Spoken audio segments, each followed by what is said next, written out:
Great. Welcome, everybody. And I want to let me share my screen here.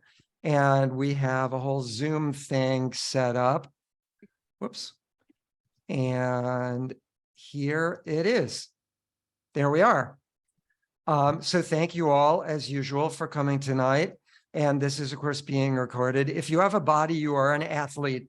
I love starting there with that quote from Bill Bowerman, former track coach for University of Oregon. Anyway, this is me, the book. All right.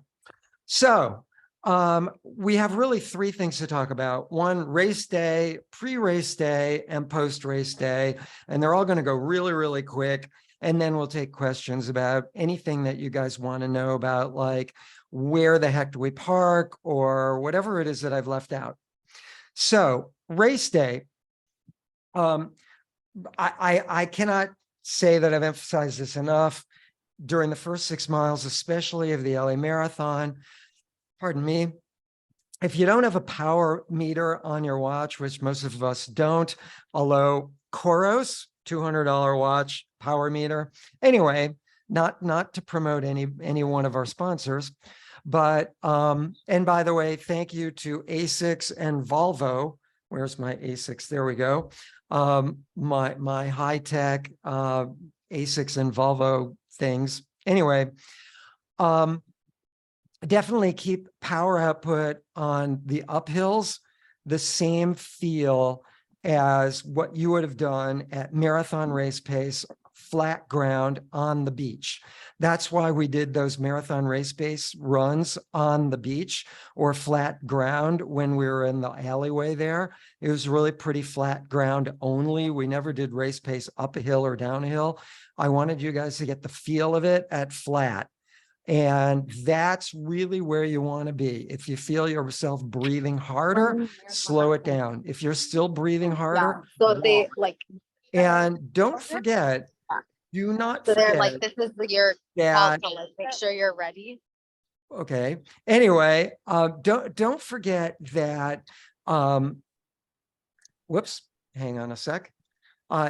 Don't forget that you want to keep the feel of that same power output as I'm trying to fix my screen here. There we go.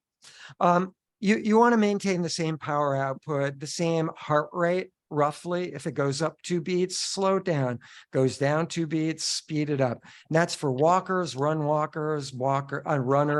If you're a run walker, forget your watch on those hills, the 3 major hills, really even 4. Right out of the bat, you're going up about 1/3 of a mile. You go off the starting line, you're going up that hill right away. You take a left turn, you're going up the 1/3 of a mile hill to get out of the stadium. Then there's 3rd Street. Then you go over a block, 2 blocks to 1st Street, the same hill.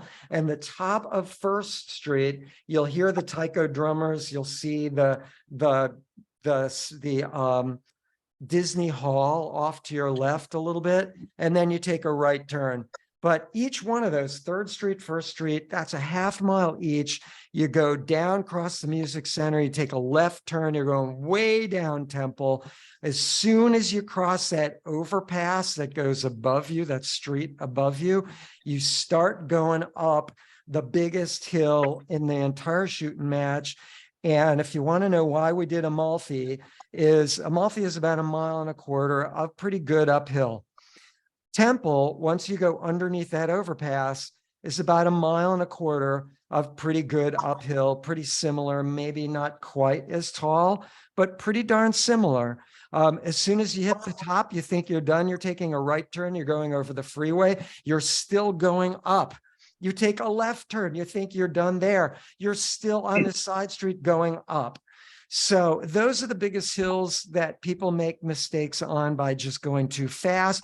You have so much energy. You are on full. You have had 2 to 3.5 to 3 weeks, depending on your group, to 3 weeks of taper. Your hormone levels are skyrocketing, meaning testosterone, your motivation is through the roof. Other energy systems are on full. Your glycogen levels are on full. You could run a 10K like a bat out of hell, but don't. hold back those first 6 miles, hold back, save that glycogen. I want to get bumper stickers that say save the glycogen. That's where people screw up their races, but they won't feel it again until like mile 20, 22, whatever. And keep taking in those gels. Electrolyte is a great drink. It seems like everybody loves it, but it does not have the same volume of carbs that that Gatorade or New One have. So you may need to take in a gel like once every 40 minutes instead of once every hour to compensate for the fewer carbs and electrolyte.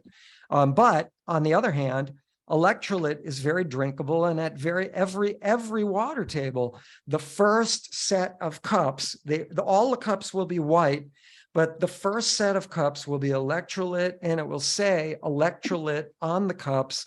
The second set of cups that are white will be water, and they won't say anything. The white cups we use every Saturday are the white cups with water on the LA Marathon. Same, identical. I stole them from the same warehouse.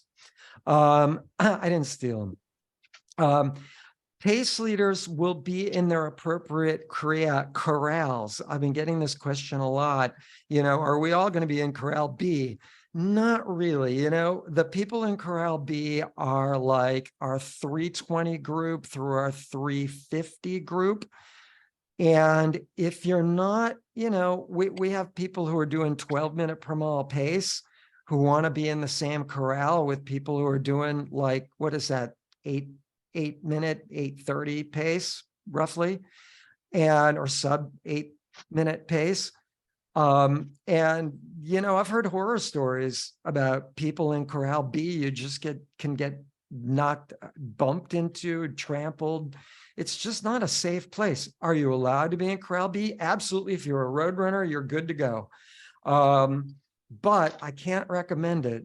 And but Corral B will get you into every single corral there is. So you're good to go anywhere you want, except Corral A, where you really need to be either like one of our 3-hour pace group, 310 pace group, or, and as roadrunners, Lucy has got. You believe they have a 310 pace group? Or you need to be one of those people who's going to win the race. So that's Corral A. That's the only corral all of us roadrunners cannot get into is Corral A. I don't know why anyone would want to be there unless, but was there a question? Question? All right, maybe not. Anyway, really pre-race day, find a ritual that you can do that just puts you at ease. I know I've said this before in past. I'm just kind of going over these really quick. That puts you at ease, makes you feel at home. I'm not going to go over what these would be. Maybe just really quick, a real religious pendant that you could kiss, or I imagine my old dog, sadly. Long story, but find a ritual that you can do before the marathon that puts you at ease, makes you feel at home, and take a moment to really focus on that ritual somewhere, either in Dodger Stadium, where you need to get your wristband for, by the way, I'll discuss later, or actually just out there on the starting line before the race begins. Have some kind of ritual.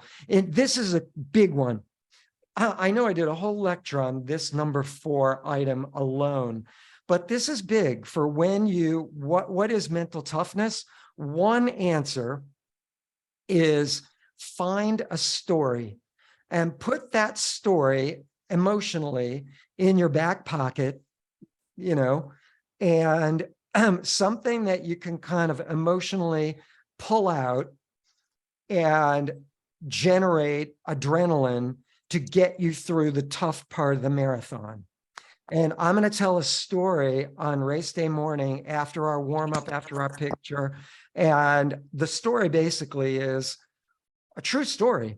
What would you do if this would generate emotion, right?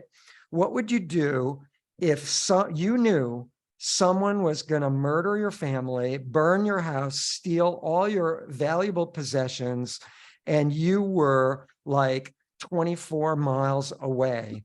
What would you do? What kind of emotion would that generate? And that will be the morning story before we all begin. But it could be rage, it could be laughter, it could be tears, whatever it is. It could be imagining you are winning the LA Marathon. It could imagine you are floating on a cloud and your arms are spread out and you're flying. Whatever it is, wherever your imagination can take you to generate a lot of emotion, put that in your back pocket, get it ready for race day when you are struggling, when you really want to not slow down, but even speed up. You can also count your steps. Those are other things. You can even have a mantra. Counting your steps is a mantra, every fourth step, 1, 2, 3, that kind of thing. Or you could even have a real mantra that you do rhythmically with your steps, something like, I'm doing great, I'm doing great, I'm doing great, I'm doing great, over and over and over and over, to just get into your head and keep you going and keep that rhythm where you want to be. Those are all really good. Think of what you want to do now before you start struggling at the last few miles of your LA Marathon. One that I left out for race day is also really important. Figure out where you are based on your average, and I know I've discussed this one before too, but really quick, where are you with your average race pace with 80 minutes left to go? In other words, what is your breakaway point? Where are you? Prime example, I'll do the math. Simple. If you have a 10-minute per mile race pace, marathon race pace, MRP person, and 80 minutes to go would be 80 divided by 10 is 8 miles. So at 8 miles to go, that 10-minute per mile pace person would be at, subtract 8 from 26.2, would be at mile 18.2. That 10-minute per mile person would have 80 minutes left to go. The value to this is if you're feeling really good, push the pace. You have glycogen left to burn. You've held back enough. You've taken in enough carbohydrate from gels, from electrolyte, whatever, your own sources that you've taken in along the way. That if you're feeling good, pull ahead of your pace group. Let your pace group go.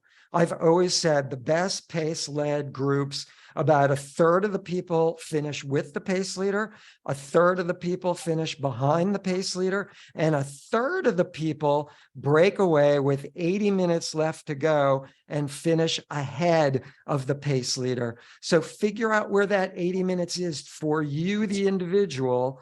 Don't wait for your pace leader to say something. And at that mile, just say, hey, you guys, I feel great. I'll see you at the finish line. Slowly pull ahead and you'll see them at the finish line. Any questions about that? Quickly. Okay. Anyway, pre-race. Like pre-race meaning now, not yesterday, not tomorrow, now. Up your carb intake slightly.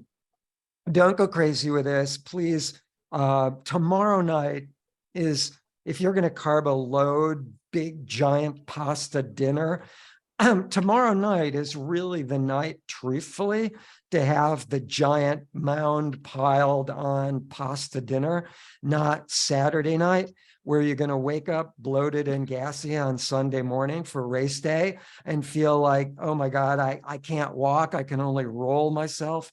Because you just still feel full. Ironman races, the carb dinner is on a Friday night, not a Saturday night. Really, that's the day, that's the night to, I don't recommend stuffing carbs. I don't recommend carbo loading in the traditional sense. But if you're going to have a big carb dinner with a group, do it tomorrow night, Friday night, not Saturday night. You don't want to wake up stuffed and you've just had a ton of like oil and whatever. What is olive oil and you feel sick in the morning, although olive oil is pretty healthy, but too much of it, and whatever. So don't over carb, but up your carb intake just slightly. Up your hydration slightly. Don't start drinking gallons of water where you never drank gallons of water before, because you don't want to deplete sodium levels. The more you drink, the more you deplete your sodium levels. And you don't want to start taking in tons of sodium, although you could put in a little more, because it's going to up your blood pressure and you may not be able to sleep. So another one that I'm missing here is you want to sleep 8 to 9 hours of sleep a night, tonight, tomorrow night, Saturday night, as best as you can. I know is a lot of stress. Stress is actually a good thing. Stress means that something is important and to you, and that's, when have you ever been stressed out by something you did not care about? Get the point? It also gives you more energy on race day. Studies show not panic-stricken, not lethargic, but somewhere in the middle, there is actually this bell-shaped curve of more energy output on race day, in the middle of panic-stricken and like bored to death, somewhere nervous. So that's a good thing. But, whatever you did before your 20-mile run, walk, or walk, that would be a good thing to do in terms of carb intake and the morning before breakfast and all of that. If it worked for a 20-miler, great, do it. And we'll get into a little breakfast during the race day, but that's next. But keep everything in balance. Don't go crazy with any one thing.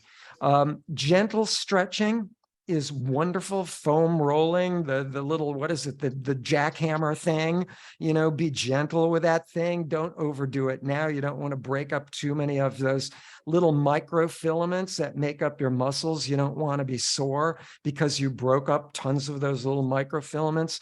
There are billions of these microfilaments that make up your muscles. So yeah, gentle stretch. If you have a tight area, you can always go 1.5 minutes for 6 days, or at this point, you might want to do 3 minutes of gentle stretching for that one tight area. Be gentle, like I said. Have I mentioned be gentle? I think so. Anyway, far less strength training now, or no strength work at all. You don't want to, strength training means you break up muscle tissue, those little filaments again, and they grow back more of them, which is what hypertrophy is, a term that means muscle growth. Well, you're not going to get a lot of muscle growth, but you could get soreness. You don't want that on race day from breaking up those filaments. So less strength training or no more strength training at all as of this moment. And by less, I mean less weights, less volume, all of that. Tomorrow, all of your schedules come together pretty similarly. Tomorrow is a day off for everybody. I highly recommend it the whole week. Monday was the same as Monday a week ago. Tuesday, Wednesday, dropping in volume, like 30 minutes, 20 minutes today, maybe. Tomorrow, you drop down to 0. So nothing tomorrow. You can walk around all you want, get your muscles moving just by walking. And I don't mean power walking. Our power walkers can walk slowly, and then Saturday, we do have our 10-minute run. Somebody said, was that 10 miles? No 10 miles. 10 minutes at marathon race pace is on your schedule for Saturday. There is there's a whole book that talks about this. A guy named Inigo Mujica. The book is Peaking and Tapering. Peaking and Tapering is the book if you want to read about it. Tapering down to 0. And then one little kicker, right the day before the race, marathon race pace, 10 to 15 minutes. I have 10 minutes for everybody. That's it. And we will be doing that at the totem pole, the 10-minute run. I know, 10-minute run Saturday at the totem pole. We usually get about 36 people showing up because it's fun. It's kind of silly and it's enjoyable to run with people. If you don't need to sleep in, if you're getting your 8 hours, 9 hours of sleep, and you're living in Santa Monica, come out. Same totem pole, but at 8 in the morning, not 7, 8 in the morning, 8 in the morning, Saturday morning. Have I mentioned 8 in the morning, Saturday morning, marathon race pace for 10 minutes. So that's pre-race. Now, post-race, probably not big on your list of things to deal with yet, but things to think about. And this will be more of our discussion next week, because I really do want to get it more into logistics. I'm not going to actually cover all of these this week, but immediately after, really just plain eat. You're going to need more carbohydrate more than anything. You're going to need some healthy source of fat in order to feel full. You need all 3 micronutrients, carbs, fats, and protein, but you're going to need more carbs and protein. A ratio of approximately 4 parts carbs to 1 part protein in the past has been discussed as a kind of good ratio. I've seen and heard discussion about different ratios, but they're all kind of like similar to that, 3 to 1, whatever. But you're going to need post-marathon, you're going to need all 3, carbs, fats, proteins, but more carbs and proteins than anything. Definitely get in a lot of vegetables with antioxidants and nutrients, minerals. I recommend my go-to is a veggie burrito with beans, rice, guacamole, your healthy fat source, guacamole, and a lot of salsa. And I know that sounds like, wow, that's wild, but salsa, any kind of tomatoes have a lot of sodium, which you're going to need. You're going to need more sodium. You've just depleted your sodium levels. And, in order to hydrate your body, to absorb hydration, you need sodium. Now, there's a fair amount of sodium in gels and in electrolyte. Well, electrolyte doesn't have a lot of sodium. It has some, not as much, again, as Gatorade. But at any rate, it's going to be a cool day. Looks like 52 to 61 degrees and no rain. I'm tracking it every day, and I'm still seeing the same no rain, cloudy, 52 to 61. It may be like the major perfect day of all time. We'll see. You're going to need to dress warm pre-race, by the way, bring some throwaway or whatever. But also garbage bags, tear a slit the top of the bottom of the bag for your head, the sides for your arms, to put your arms through the sides of a bag. Do a couple of those garbage bags thick-wise, and right before you start running, you can start tearing them off. It'll at least give you a little heat retention. Even though I'm not expecting rain, it's a good thing to have those garbage bags as a throwaway for heat retention. A couple of them, layers. We will be inside. We will show you guys where to go to get into the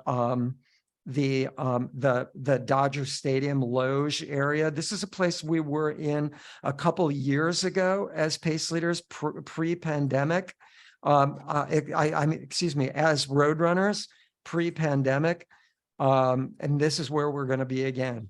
It's kind of off to if you're looking at the stadium from where the starting line is, it's kind of off to the side where the UPS trucks are, kind of off to the left, which would actually be right field if you're inside the stadium. That's where you got to go up a couple stairs to get into it. Oh, I forgot to mention the reason for tomatoes in salsa. is tomatoes have, yes, a lot of sodium, but also they have lycopene. Lycopene is a really powerful antioxidant. So tomatoes are really good. But take like 2 weeks off, don't run after your marathon. And we'll talk about the rest of this stuff next week. Oh, as if you thought it was over, next week, we're going to talk about more of post-race stuff. And with that, I see there are a lot of people online. Thank you all for chiming in. I'm just noticing this. A lot of people here. At any rate, let me answer some questions that we have on our chat board. And then, if any of you have a question at any time from here on in, it is still recording, but just swipe your cursor across the screen like I'm doing now. And feel free to click on your little mute button. The command bar will come up on the bottom of your screen or the top of your screen, and just click that mute button and you'll be able to talk freely, like I'm doing now. Anyway, chat. Let's see, what do we got going here? Can you repeat that formula, please? Uh-oh, which formula? Oh, probably the formula for the 80 minutes. The 80 minutes, finding where, if you're feeling good, by the way, if you're not feeling so great, thank God that you stuck with your pace group, right? And didn't push ahead early on. I cannot tell you how many times for the 9 years that I was a pace leader where I'd be carrying a balloon or a sign or whatever it was. And I'm talking about Roadrunner pace leader with my groups, not just an official pace leader. That was even more races that I saw somebody from our group pull ahead of our group, and I just wanted to grab them and pull them back, and they were ahead already. And then we saw them later on as anticipated, and they weren't feeling so good, and we passed them by. So, but here's the thing. 80 minutes, if you're feeling really good, if you've held back enough, if you've taken in enough carbohydrate, we're talking specifically about if your glycogen has not been depleted too much, that reservoir for fuel, the resource for fuel that we use more at higher heart rate. Fat, we use more at lower heart rate, and glycogen we use more at higher heart rate. Glycogen is a limited reservoir. Fat is a larger reservoir. So if you're depleting that minimal reservoir and you're running low, you're not going to be able to go as fast as long, right? But if you played it right, and you've held back and your group has held off on those uphills, reasonably so, and you're feeling good with 80 minutes left to go, the average human, us non-pro athletes, have 80 to 90 minutes of glycogen going a little faster than half marathon race pace, right? What we would call threshold pace. Lactate threshold pace would be a little above that. So if you've held off, you have 80 minutes of that higher pace. If you've held back enough and taken enough gels, calorie content of a gel is about 1 mile per goo, 1 mile per most gels. The average human being uses about 100 calories per mile. The average gel has about 100 calories. So gels don't get you that far. One gel won't, do that much. So as long as you held back, taking in some gels, whatever, 80 minutes to go. Here's the calculation. 80 divided by your pace, right? 80 divided by your pace. Let's use a whiteboard. Can you guys see this whiteboard? Oh, no. Well, anyway, open board. Can you guys see this whiteboard? Anybody? Oh, share. Oh my. Well, I'm not sure I can share this. Anyways, I'll just say it. 80 divided by your marathon race pace, 80 minutes. So if it's a 10-minute per mile person, because it's so simple, 80 divided by 10-minute per mile pace person is 8 miles, right? So 8 miles minus 26.2, that means 8 miles. When you're at 8 miles left to go to the finish line, that's where you have this determiner. Do I have energy or do I not? Do I stay with my group or do I pull ahead? And at 8 miles to go with a 26.2 mile course, that would be 26.2 minus 8 miles for that 10-minute per mile pace person would be 18.2 miles. At 18.2, if you're a 10-minute per miler, you make this decision. You're out of what I call the red zone. You're into the green zone. Does green mean go, or does green mean just stay with your group? You'll find out. And, lack of sleep could do it. If you're getting over a cold, I mean, if you have the flu or something, don't race. That can be dangerous to your health. But, whatever, there are all sorts of things that could hold you back on race day. You're getting over an injury or whatever it is. If you feel great with 80 minutes left to go, you're out of the red zone, make that decision right there. As a pace leader, I used to call it out, because I used to pace lead the 10-minute group, so it was really simple, and then other groups. But anyway, but make that decision, plan that out in advance. Next question, Lonnie, how do you recommend trying to get to sleep super early when normally bedtime is 1 to 2 a.m.? That's a tough question. I know I'm a night person. And, I live thankfully maybe with a woman who is not a night person. She is a morning person. And, it does help me to get to sleep earlier.